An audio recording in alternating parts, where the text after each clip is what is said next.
ਮੇਰਾ ਨਾਮ ਦਲੀਪ ਸਿੰਘ ਸਿੱਧੂ। ਇਸ ਵੇਲੇ ਅਸੀਂ ਭਗਤਾ ਭਾਈ ਕਾ ਜ਼ਿਲ੍ਹਾ ਬਠਿੰਡਾ ਦੇ ਵਿੱਚ ਰਹਿ ਰਹੇ ਹਾਂ। ਦਾ 47 ਵੇਲੇ ਕਿੰਨੀ ਸੀ ਉਮਰ? 1934 ਦਾ ਮੇਰਾ ਜਨਮ ਹੈ। ਹਾਂ, ਸਾਡੇ ਪਿੰਡ ਦੇ ਵਿੱਚ ਜਨ ਘਰ ਬਣਾਇਆ ਹੋਇਆ ਸੀਗਾ ਪਿੰਡ ਨੇ ਜੋ ਬਰਾਤਾਂ ਵਾਸਤੇ।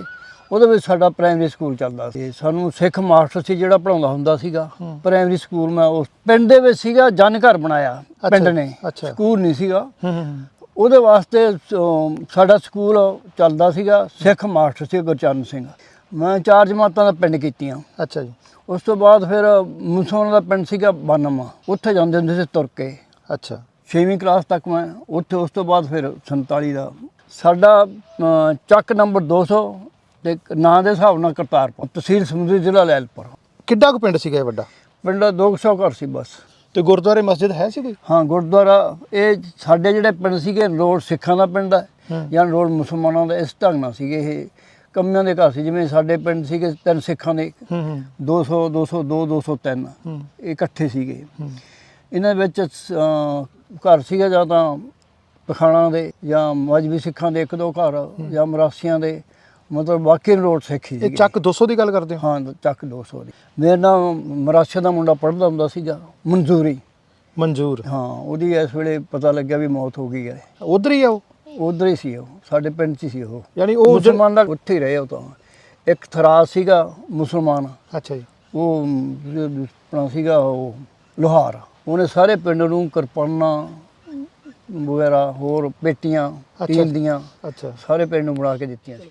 92 ਪਿੰਡ ਸੀ ਜਿੱਥੇ ਮੈਂ ਪੜ੍ਹਨ ਜਾਂਦਾ ਹੁੰਦਾ ਸੀਗਾ। 6ਵੀਂ ਤੱਕ ਉੱਥੇ ਹੀ ਕੀਤੀ ਹੈ। ਸਾਨੂੰ ਮੁਸਲਮਾਨ ਮਾਸਟਰ ਪੜ੍ਹਾਉਂਦਾ ਹੁੰਦਾ ਸੀ। ਫਿਰ 99 ਸੀ। 99 ਮੇਲਾ ਲੱਗਦਾ ਹੁੰਦਾ ਸੀ, ਮੇਲਾ ਦੇਖਣ ਜਾਂਦੇ ਹੁੰਦੇ ਸੀਗੇ। 99 ਚੱਕ? ਹਾਂ। ਅੱਛਾ।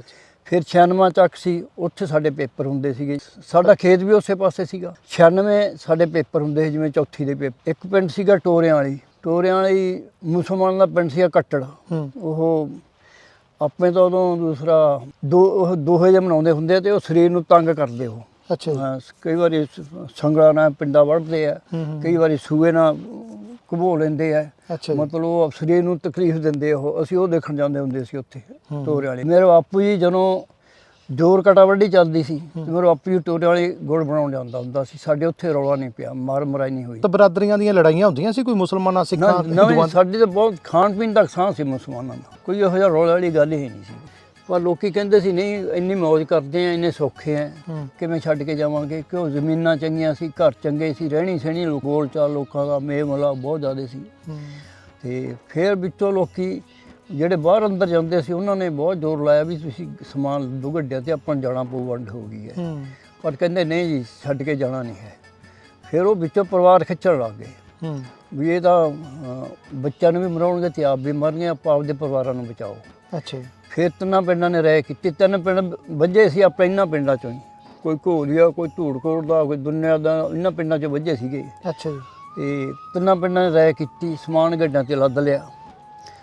ਤੜਕੇ ਤੁਰਨਾ ਸੀ। ਆਥਾਂ ਲੋਕਾਂ ਨੇ ਖਾਧੀ ਪੀਤੀ। ਜਿਹੜੇ ਆਂਢ ਗੁਆਂਢ ਮੁਸਲਮਾਨ ਦੇ ਪਿੰਡ ਸੀਗੇ ਉਹਨਾਂ ਨੂੰ ਕਿਹਾ ਵੀ ਸਮਾਨ ਲੈ ਜਾਓ ਚੱਕ ਕੇ। ਘਰਾਂ 'ਚ ਸਮਾਨ ਬਹੁਤ ਜ਼ਿਆਦਾ ਸੀ, ਲੈ ਜਾਓ ਚੱਕ ਕੇ, ਗੱਡਿਆਂ 'ਤੇ ਕੀ ਆ ਸਕਦਾ। ਉਹ ਕਹਿੰਦੇ ਸਾਡੇ ਹਿੰਮਤ ਨਹੀਂ, ਅਸੀਂ ਤੁਹਾਡਾ ਸਮਾਨ ਚੱਕ ਲਈਏ, ਕੋਈ ਦੂਰ ਨੇੜੇ ਦਾ ਭਾਵੇਂ ਲੈ ਜਾਈਏ ਅਸੀਂ। ਤੇ ਸ਼ਾਮ ਨੂੰ ਲੋਕਾਂ ਨੇ ਖਾਧੀ ਪੀਤੀ ਵੀ ਹੁਣ ਤਾਂ ਪਿੰਡ ਛੱਡ ਕੇ ਜਾਣਾ ਹੀ ਹੈ।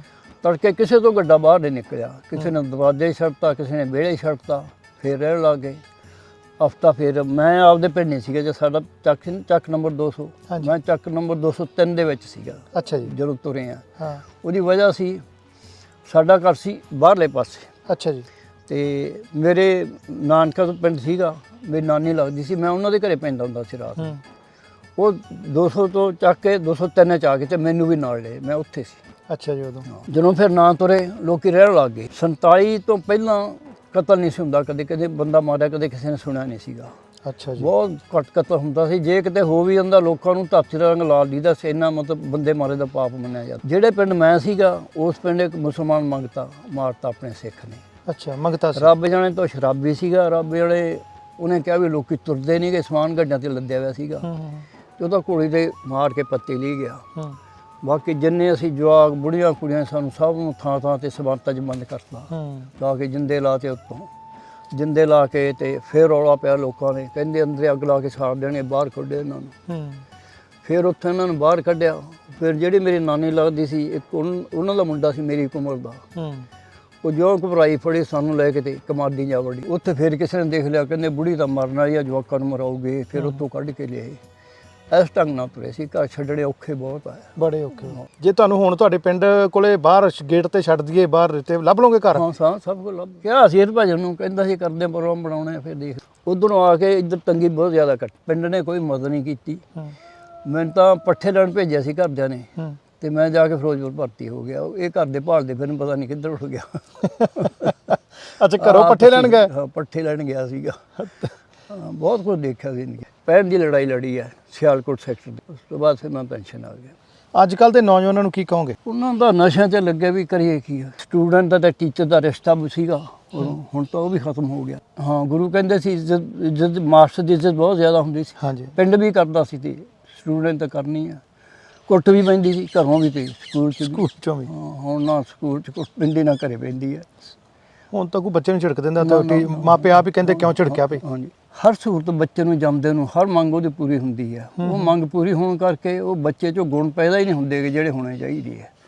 18-19 ਸਾਲ ਤੱਕ ਉਹਦੀ ਹਰੇਕ ਮੰਗ ਪੂਰੀ ਹੋਈ ਜਾਂਦੀ ਹੈ। ਬਸ ਚਾਂਸ ਤਾਂ ਫਿਰ ਵਿਗੜਨ ਵਾਲੇ ਬਣਨੇ ਹੀ ਬਣਨੇ ਆ। ਆਪਾਂ ਨੂੰ ਕੱਪੜੇ ਬਦਲਦੇ ਆ, ਮਕਾਨ ਬਦਲਦੇ ਆ, ਦੋਸਤ ਬਦਲਦੇ ਆ, ਟਰਾਂਸਪੋਰਟ ਬਦਲਦੇ ਆ, ਪਰ ਆਪਣੇ ਆਪ ਨੂੰ ਨਹੀਂ ਬਦਲਦੇ। ਜਿੰਨਾ ਚਿਰ ਅਸੀਂ ਆਪਣੇ ਆਪ 'ਚ ਬਦਲਾਅ ਨਹੀਂ ਲਿਆਉਂਦੇ, ਅਸੀਂ ਹਰ ਇੱਕ ਬੰਦਾ ਇੱਕ ਦੂਜੇ ਨੂੰ ਕਹੀ ਜਾਂਦਾ, ਆਪਣੇ ਆਪ 'ਚ ਬਦਲਾਅ ਕੋਈ ਨਹੀਂ ਲਿਆਉਂਦਾ ਗਾ। ਜਿੰਨਾ ਚਿਰ ਬਦਲਾਅ ਨਹੀਂ ਲਿਆਉਂਦੇ, ਹਰ ਬੰਦੇ 'ਚ ਬਦਲਾਅ ਆਵੇ ਤਾਂ ਫਿਰ ਜਾ ਕੇ ਸਾਡਾ ਸੁਧਾਰ ਹੋਊ। ਇੱਕ ਦੋ ਬੰਦੇ ਕੀ ਕਰ ਲੈਣਗੇ? ਬਹੁਤ ਸੋਹਣੀ ਗੱਲ ਕੀਤੀ ਬਾਪੂ ਜੀ। ਹੁਣ ਹਰ ਬੰਦਾ ਦਾਅ ਤੇ ਹੈ। ਕੁੜੀਆਂ ਨੂੰ ਚੱਜਦਾ ਕੱਪੜਾ ਨਹੀਂ ਸੀ ਪਾਉਣ ਦਿੰਦੇ ਵੀ ਚੱਲ ਵਿਆਹ ਵੇਲੇ ਇਹਨਾਂ ਨੂੰ ਜ਼ਿਆਦਾ ਰੂਪ ਚੜੂਗਾ। ਜੇ ਪਹਿਲਾਂ ਚੰਗੇ ਜਿਹੇ ਕੱਪੜੇ ਪਾਤੇ ਫਿਰ ਇਹ ਸਿਸਟਮ ਸੀਗਾ। ਜਿਹੜੇ ਘਰ ਦੇ ਵਿੱਚ ਔਰਤ ਦੀ ਸਰਦਾਰੀ ਚੱਲਦੀ ਆ, ਉਹ ਘਰ ਫਲਦਾ ਨਹੀਂ ਹੈ। ਤੁਸੀਂ ਕਿੰਨੇ ਭੈਣ ਭਰਾ ਸੀਗੇ? ਅਸੀਂ ਸੀਗੇ 5 ਭਰਾ ਸੀਗੇ। ਹਾਂਜੀ। 3 ਭੈਣਾਂ। ਹਾਂ। ਵੱਡੀ ਭੈਣ ਸਭ ਤੋਂ ਵੱਡੀ, ਮੈਥੋਂ ਵੱਡੀ ਸੀਗੀ, ਉਹਦਾ ਨਾਮ ਵੀ ਦਲੀਪ ਕੌਰ ਹੀ ਸੀ। ਅੱਛਾ, ਤੁਹਾਡਾ ਨਾਮ ਵੀ ਦਲੀਪ ਸਿੰਘ? ਹਾਂ ਜੀ, ਉਹਦਾ ਨਾਮ ਦਲੀਪ। ਹਾਂ ਜੀ। ਹਰਭਜਨ ਮਾਨ ਦੀ ਜਿਹੜੀ ਮਾਤਾ ਹੈ? ਉਹਦਾ ਜਨਮ ਇੱਧਰਲਾ ਸੀ, ਮੇਰਾ ਜਨਮ ਪਾਕਿਸਤਾਨ ਦਾ ਸੀ। ਹਾਂ, ਇੱਧਰੋਂ ਗਏ ਸੀ 34 'ਚ ਗਏ ਅਸੀਂ। 34 'ਚ ਮੇਰਾ ਜਨਮ, ਉੱਧਰ ਮੇਰਾ ਜਨਮ ਪਾਕਿਸਤਾਨ ਦਾ ਹੈ। ਤੁਸੀਂ 1934 'ਚ ਭਗਤੇ ਭਾਈ ਕੇ ਤੋਂ ਉੱਠ ਕੇ 200 ਚੱਕ 'ਚ ਚਲੇ ਗਏ? ਚਲੇ ਗਏ।